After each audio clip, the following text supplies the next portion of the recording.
세례를 받고 와서 자발적으로 시작한 공동체입니다. 그런 특징이 있고, 그래서 세계에서 유일합니다. 선교사 도움 없이 천주교 공동체를 시작한. 또 하나의 특징은 천주교가 전래되면서 초기부터 박해를 받는데 그 박해 시기가 한 100년 정도가 됩니다. 100년 동안에 많은 우리가 지금 믿고 있는 이 신앙 때문에, 신앙으로 인해서 목숨을 내어놓아야 했습니다. 그 박해 시기 동안 순교자들의 수가 몇 명이나 된다고요? 10,000명이 넘는다고. 그래서 우리 강화도에는 1만이 성인지도 있죠, 그죠? 이름 모를 성인, 순교 성인들.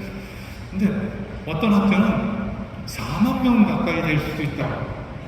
그 수를 알 수가 없어요. 그러니까 100년이라는 기간, 그 박해 시기 동안에 우리가 지금 믿고 있는 신앙 때문에 천주교 신앙으로 인해서 목숨을 내어놓아야 했습니다. 우리 한국 천주교회는 이 순교자들의 피 위에 이룩된 그런 교회입니다. 그런 이제 두 가지 특징이 있습니다. 그래서 이승훈 베드로 성지는 이러한 우리 한국 천주교의 위대한 뿌리를 찾는 성지이고, 뿌리를 알려주는 성지이고, 또 순교 신앙을 이렇게 기리는 성지입니다. 그 시작점의 뿌리가 누구예요? 이승훈 베드로입니다. 이승훈 베드로는 지금부터 240년 전에 1784년에 학문으로 배우던 거를 아버지가 참판이었어요. 원래 이쪽 인천인데 이따가 다시 얘기하겠지만 참판이 돼서 서울로 올라갔고 참판이었기 때문에 중국의 사절단, 동지사라는 사절단으로 가게 되고, 이승훈이 그 아들, 자제군관 아들 자격으로 같이 가게 됩니다. 그래서 평상시에 가기 전에 학문으로 배웠던 그 천주교를 이제는 가가지고 내가 천주교를 교리를 정식으로 배우고 세례를 받고 오겠다 생각을 하고 북경에 갔을 때 북경의 뚝당성당에 노포를 합니다.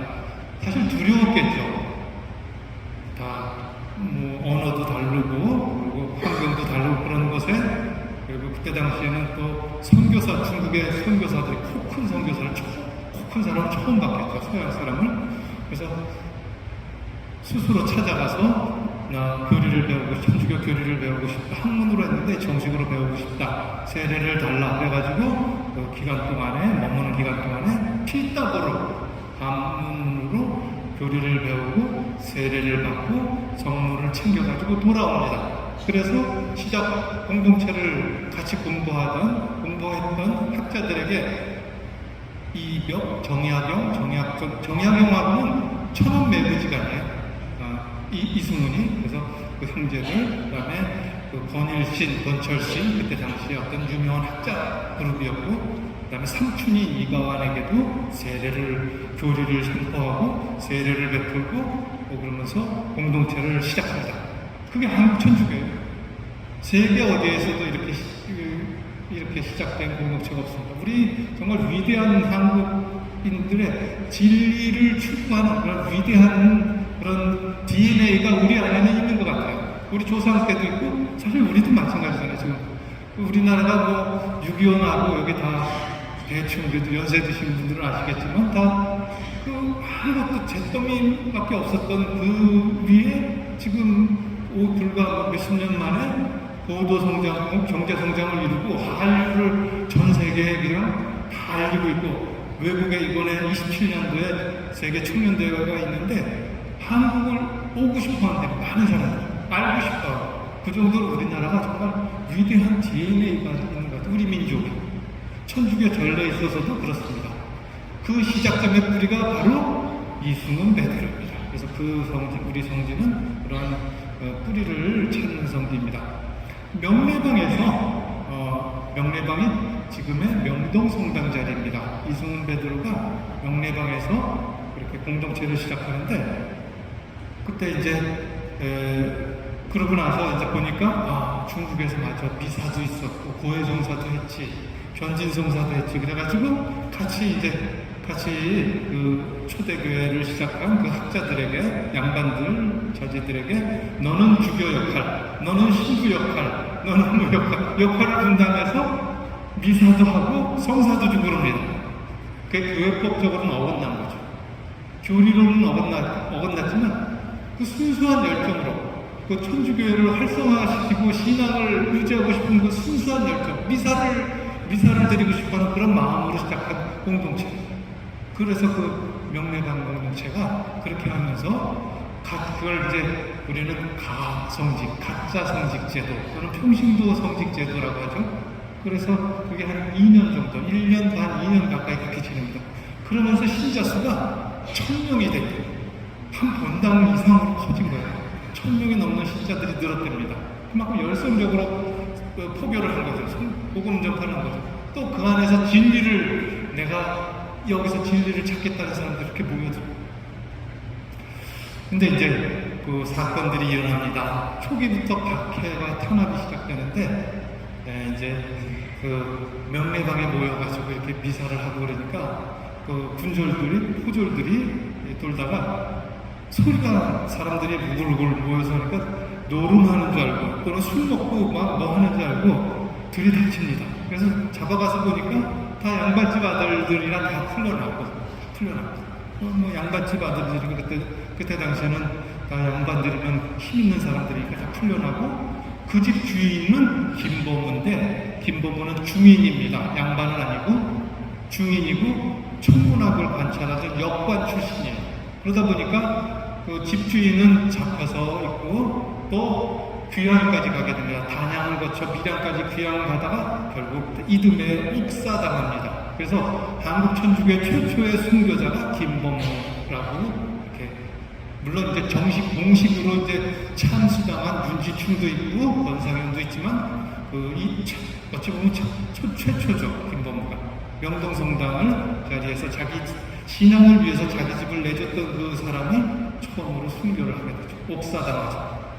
이렇게 하면서 천주교가 유지됩니다. 그런데 그러면서 이제 시작됐고 또 그 천주교로 인해서 박해가 일어나는데 박해 원인이 여러 가지가 있는데 그중에 크게 3가지를 들 수가 있습니다. 왜 천주교를 믿는데 왜 박해를 당했을까? 첫 번째, 제사 금지입니다. 천주교가 그때 당시에 천주교가 이제 중국에서 이렇게 도입을 하면서 유래되면서 선교사들이 제사에 대해서 제사를 잘못 오해했죠. 그래서 지금은 다 제사 지내죠, 집에서. 근데 그때 당시에는 제사를 우상숭배다, 조상신을 섬기는 거다, 그렇게 잘못 오해를 해서 천주교를 믿으려면 제사 지내면 안 됐습니다.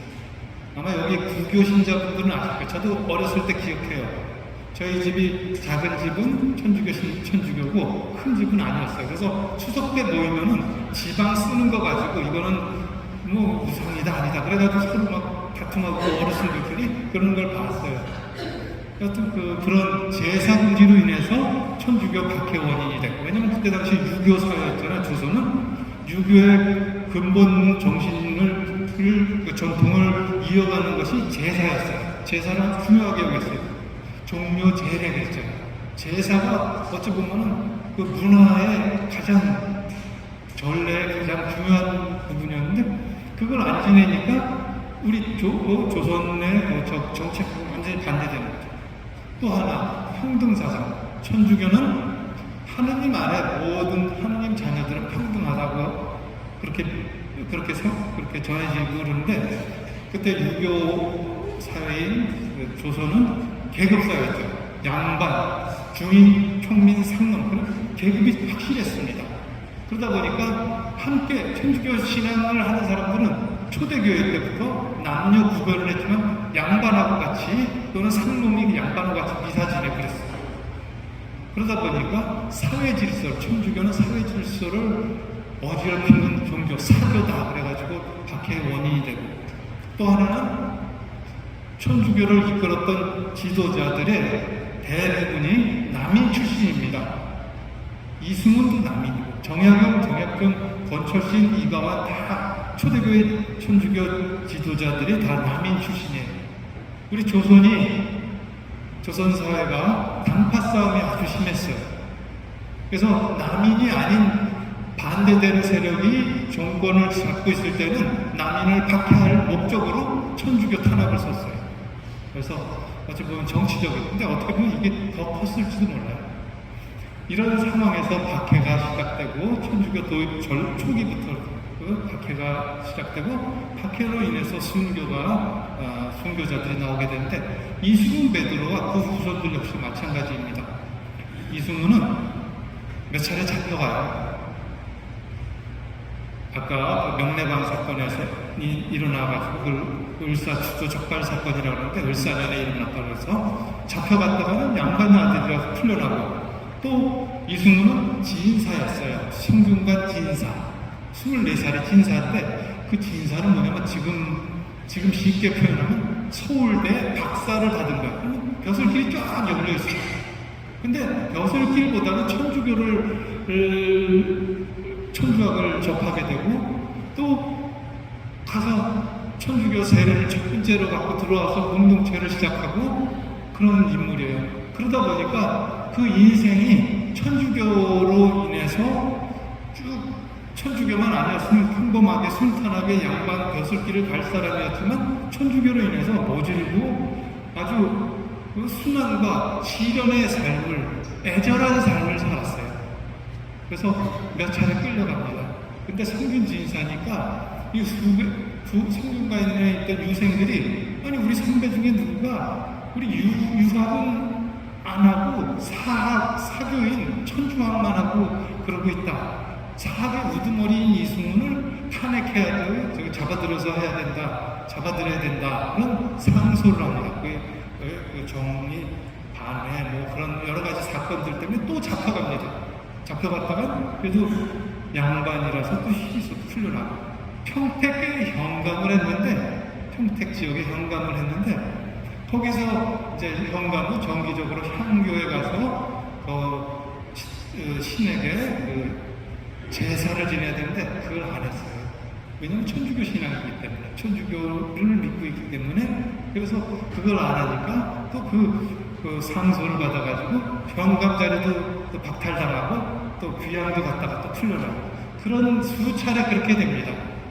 어찌 보면 이승훈 베드로가 양반이 아니었든지 아니면 바로 첫 번째 박해가 왔을 때 순교했으면 백삼위 성인보다 훨씬 첫 번째로 섰을 거예요. 근데 그런 상황 때문에 여러 차례 갔다 풀려나고 그런 걸 반복하게 됩니다. 그러다가 그때 당시에 임금이 정조였어요. 정조가 누구냐면은 사도세자의 아들이에요. 그 드라마 그 사극에서 많이 보셨죠? 그 뒤주에서 죽은 사도세자가 그러니까 영조가 자기 아들을 뒤주에 물로 해가지고 물고문 해가지고 죽고 그 손주가 된 왕이 된 사람이 정조가 그래도 그런 거를 알기 때문에 그래도 천주교를 탄압을 하지만 완전한 박해까지는 안 했었어요. 그래서 유지하게 놔뒀는데 정조가 갑자기 죽고 어린 11살의 임금이 순조가 대를 했습니다. 11살이니까 임금 역할을 못하니까 대신하는 걸 뭐라 그래요? 대신 누가 하는 걸? 네. 그걸 정순왕후가 그걸 하는데 정순왕후가 바로 남인에 반대되는 그 세력의 우두머리 격이에요. 그래서 천주교를 박해하면서 시작된 게 1801년 신유박해입니다. 그러니까 천주교가 전래되고 한 17년 지나서 17년 동안은 그래도 잡혀갔다 풀려나면서 유지되고 있었는데 신유박해가 일어나자 그 천주교 초대교회 지도자인 이승훈을 비롯해서 이승훈, 정약용 형제들, 그 다음에 권율신, 권철신, 이가원, 그 다음에 강한수까지 다 잡혀가게 됩니다. 이제는 빼도 박도 못하고 있죠. 그래서 결국은 1801년 신유박해 때 서울 소서문 밖에서 이승훈도 참수 순교 당합니다. 순교하면서 아까 뭐라 그랬어요? 신앙 고백을 하는데 월락제천 수상지진. 월락제천은 뭐냐면 월락, 달이 떨어진 것처럼 보이지만 제천 여전히 하늘에 있고 수상지진, 연못에 물이 연못에서 물이 위로 튀어 올라봤자 지진, 연못에서 다 한다. 나는 결국 하느님은 내 안에 계속 계셨고 하느님으로 인해서 결국 내 목숨은 다 한다 라고 신앙 고백을 합니다.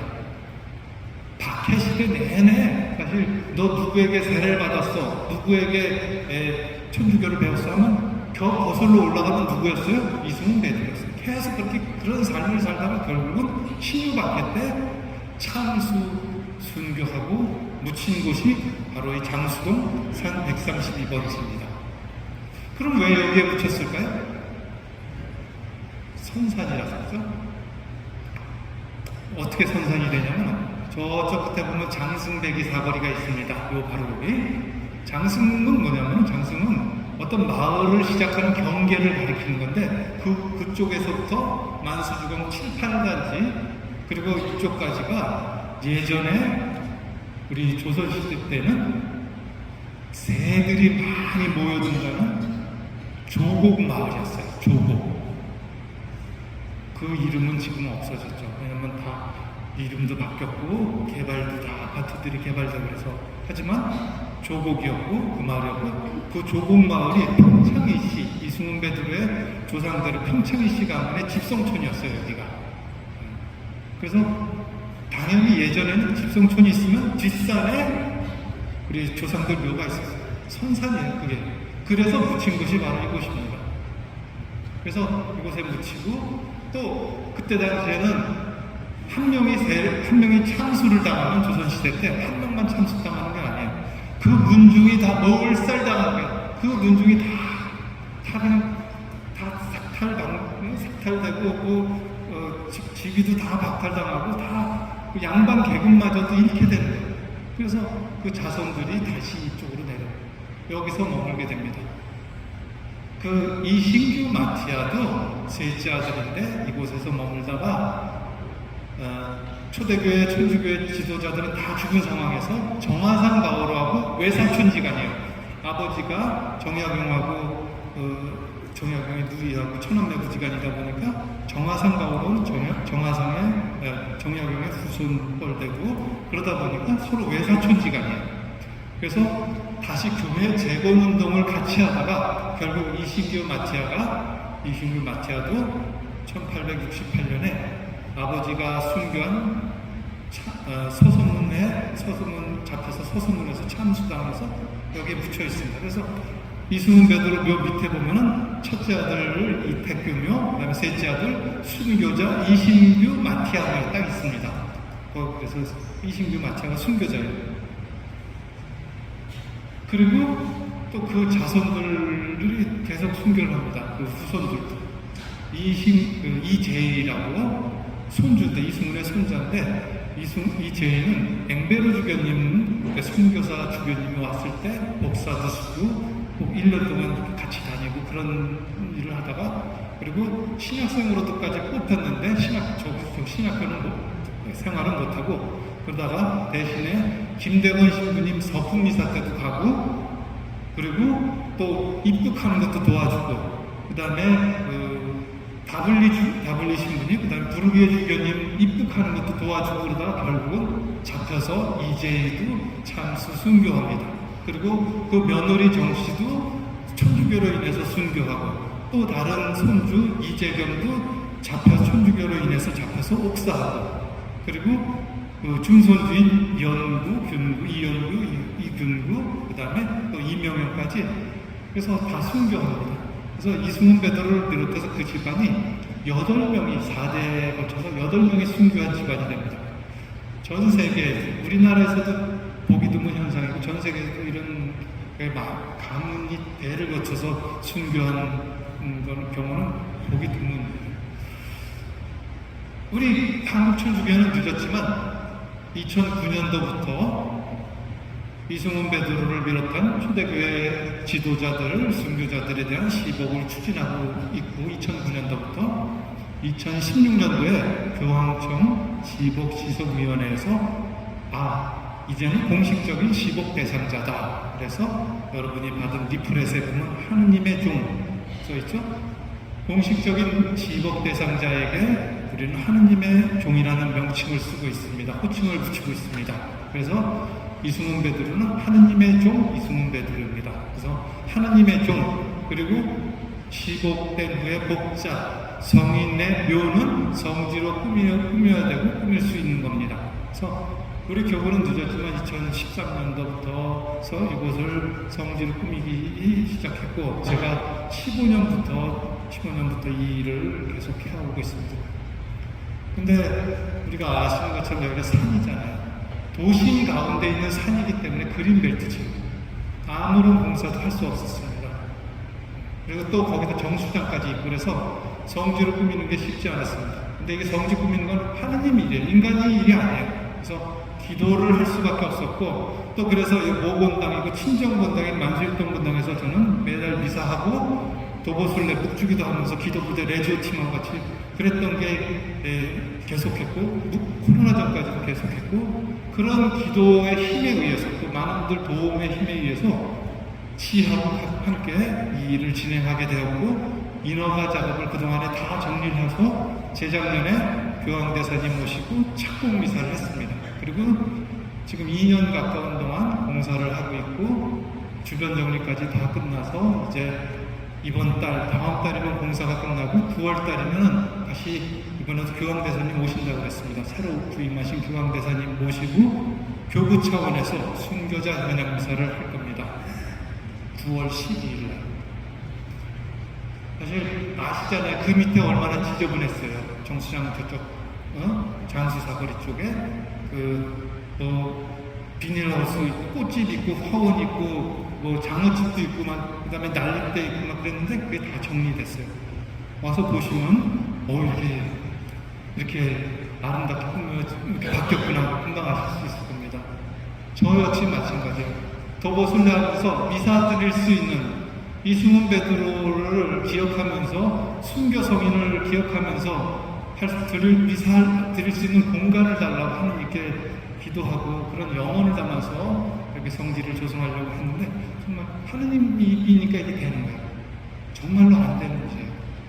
안 되는 일인데 하느님 일이면 되는구나. 저는 그걸 알고 있죠.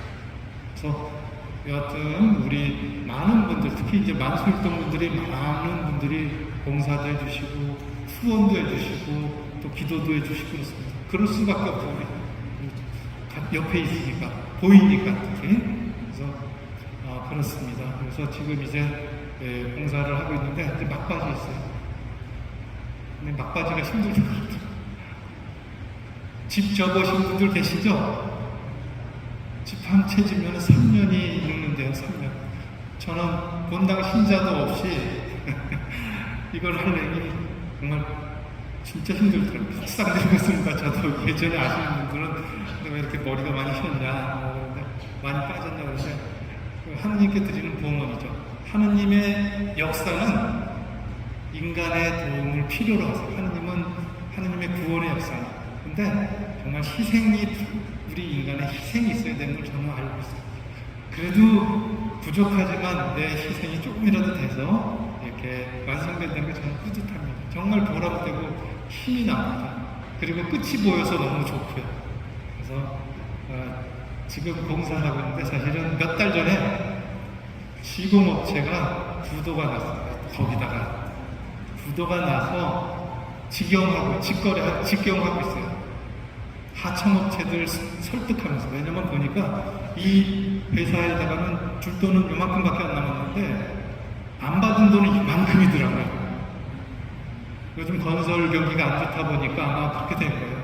근데 남이 탓 안 하고 설득하고 하청업체들 열 몇 개 되는 하청업체들 다 일일이 설득하면서 또는 또 부탁하면서 그래서 공사 마무리 해가고 있습니다.